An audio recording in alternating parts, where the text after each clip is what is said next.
جس نے آپ کو دھوکہ دیا ہے محبت میں، یا کوئی آپ سے محبت کرتا ہوا چلا گیا ہے، آپ اس سے شادی کرنا چاہتے ہیں، محبت کرتے ہیں، پیار کرتے ہیں، لیکن جائز محبت پیار ہونا ضروری ہے، یہ میری شرط ہوتی ہے۔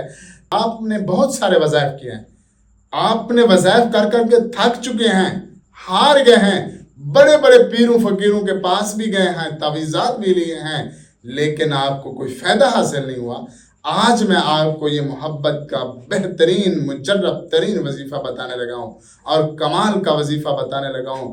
آپ نے سب سے پہلے کیا کرنا ہے کہ 3 مرتبہ درود شریف پڑھنا ہے۔ اس کے بعد آپ نے آیت کریمہ پڑھنی ہے۔ آیت کریمہ ہے لا الہ الا انت سبحانک انی کنت من الظالمین۔ آپ نے تہجد کی نماز پڑھ کر اس کو آپ نے 313 مرتبہ پڑھنا ہے اور اس کا تصور دل میں رکھنا ہے، ان کا نام لے کر، اور جب آپ دعا کریں گے تو میں کہتا ہوں 3 دن کے اندر وہ آپ کے قدموں میں آئے گا۔